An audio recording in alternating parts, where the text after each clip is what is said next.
بسم اللہ الرحمن الرحیم۔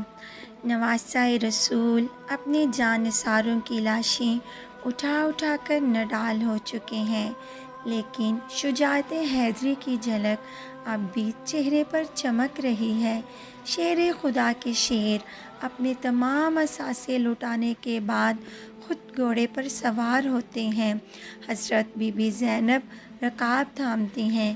یزیدی لشکر جب تلوار حیدری کو میدان میں دیکھتے ہیں تو ایک دفعہ ہلچل مچ جاتی ہے۔ ہر کوئی امام کے سامنے آنے سے ڈر رہا ہے، کیونکہ جانتے تو سب ہی تھے کہ اب میدان میں کون اترا ہے۔ سبھی نے پیغمبر خدا حضرت محمد صلی اللہ علیہ وآلہ وسلم کا یہ فرمان سن رکھا تھا، حسین مجھ سے ہے اور میں حسین سے ہوں، لیکن بدبختوں کی آنکھوں پر لالچ اور طمع نے پردہ ڈال رکھا تھا۔ ہر کوئی دربار یزید میں اونچا مقام اور انعام و اکرام حاصل کرنا چاہتا تھا، لیکن تاریخ نے ایسی بزدل فوج نہ دیکھی۔ سبھی ایک دوسرے کا منہ دیکھ رہے تھے کہ شاہسوار کربلا کا مقابلہ کون کرے گا۔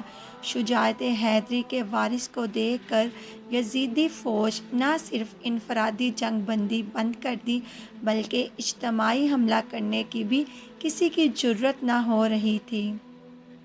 جی ہاں، یہ وہی شاہ سوار ہیں جن کے بچپن میں ان کی شہادت کی خبریں عام تھیں۔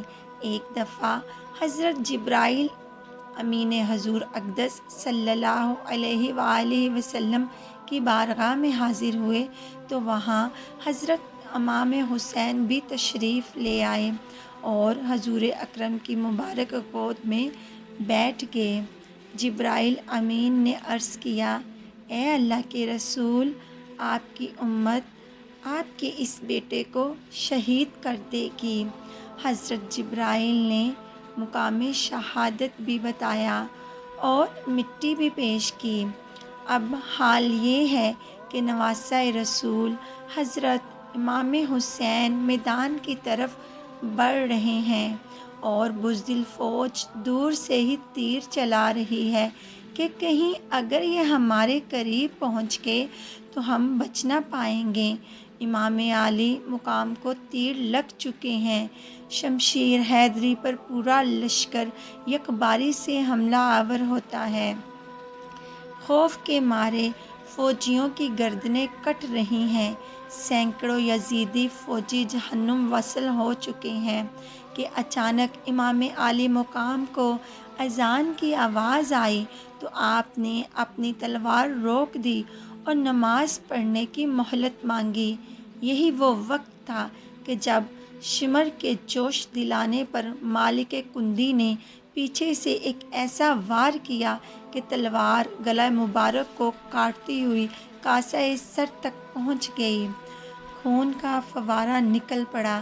جیسے جیسے وقت گزرتا گیا، امام کے جسم پر تلواروں، نیزوں اور تیروں کے زخم بڑھتے جا رہے تھے، لیکن پھر بھی کسی کی ہمت نہ تھی کہ شجاعت کے اس کوہ گرا کو شہید کر سکے۔ شمر ملعون کے کہنے پر سب نے تیروں کی برسات کر دی۔ خولی بن یزید نواسہ رسول صلی اللہ علیہ وآلہ وسلم کا سر کاٹنے کے لیے آگے بڑھا، لیکن ہاتھ کانپ گئے۔ پھر شقی القلبت بخت اور ذلیل سنان بن انس آگے بڑھا اور انعام و اکرام کی لالچ میں حضرت امام عالی مقام کا سر تن سے جدا کیا۔ ملعون ابن زیاد کے حکم پر تمام سر نیزوں پر چڑھا دیے گئے اور جسم اطہر کو گھوڑوں کی ٹاپوں تلے پامال کیا گیا۔ شہادت حسین تاریخ انسانی کا ایک غیر معمولی واقعہ ہے کہ پیغمبر کے پیروکاروں نے اپنے نبی کے نواسے کو بے دردی سے شہید کر کے اس کا سر اقدس نیزے پر سجایا۔ یہی نہیں، خاندان رسول کے شہزادوں اور اصحاب حسین کو بھی اپنے انتقام کا نشانہ بنا کر انہیں موت کے گھاٹ اتار دیا گیا۔ نواسہ رسول حسین ابن علی اور ان کے 72 جانثاروں کے خون سے کربلا کی ریت ہی صورت نہ ہوئی، بلکہ اس سرخی نے ہر چیز کو اپنی لپیٹ میں لے لیا۔ محدثین بیان کرتے ہیں کہ امام عالی مقام کی شہادت پر نہ صرف دنیا روئی، زمین و آسمان نے بھی آنسو بہائے۔ محدثین بیان کرتے ہیں کہ نواسۂ رسول کی شہادت کے وقت بیت المقدس میں جو پتھر اٹھایا گیا اس کے نیچے سے خون نکلا۔ شہادت حسین کے بعد ملک الشام میں بھی جس پتھر کو ہٹایا جاتا اس کے نیچے سے خون کا چشمہ ابل پڑتا۔ محدثین کا کہنا ہے کہ شہادت حسین پر پہلے آسمان سرخ ہو گیا، پھر سیاہ ہو گیا۔ امام طبرانی معجم الکبیر میں محمد بن سیرین سے روایت کرتے ہیں کہ حضرت امام حسین کی شہادت کے وقت آسمان پر سرخی چھائی رہی۔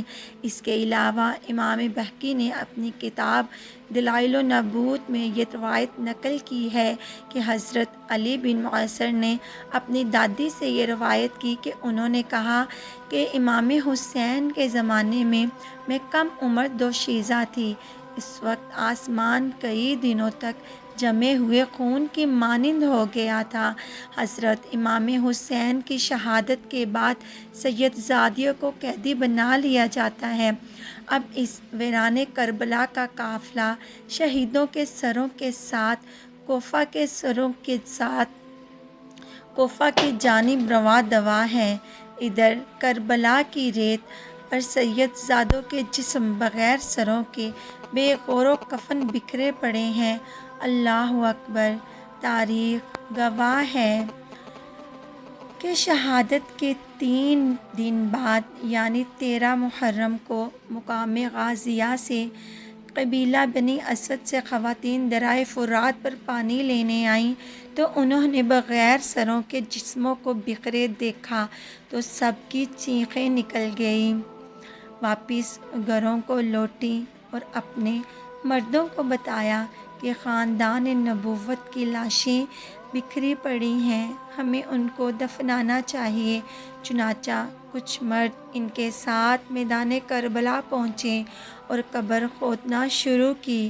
سبھی جنازے پڑھنے کے لیے تیار تھے کہ اتنے میں ایک گھوڑ سوار آیا، حضرت امام حسین کے جسم کے ساتھ لپٹ کر خوب رویا۔ اس شخص کا رعب و دبدبہ اتنا تھا کہ ان کے لیے میدان خالی کر دیا گیا۔ انہوں نے نماز جنازہ پڑھایا، پھر ایک ایک جسم کو نام سے پکارتے اور خود ہی دفن کرتے رہے۔ سب سے آخر میں حضرت عباس علمدار کو دفنایا گیا۔ جب وہ گھوڑا سوار جانے لگا تو قبیلہ بنو اسد نے پوچھا کہ آپ کون ہیں؟ جواب ملا کہ میں علی بن حسین ہوں۔ یہ کہہ کر چل دیے اور نظروں سے اوجھل ہو گئے۔ اللہ کریم سے دعا ہے کہ ہمیں نبی آخر الزماں حضرت محمد صلی اللہ علیہ وآلہ وسلم اور ان کی پاک آل پر اپنے جان نثار کرنے والا بنا دے۔ اے اللہ پاک ہمارے گناہوں کو بخش دے اور ہمارا حشر بروز قیامت حضور پاک اور ان کی آل پاک کے ساتھ کرنا۔ کمنٹ سیکشن میں آمین ضرور لکھیے گا۔